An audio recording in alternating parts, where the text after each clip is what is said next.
Indonesië, mijn geboorteland.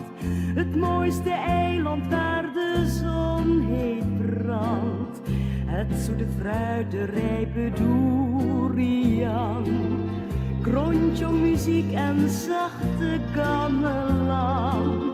Het warme land waar ik zoveel van hou.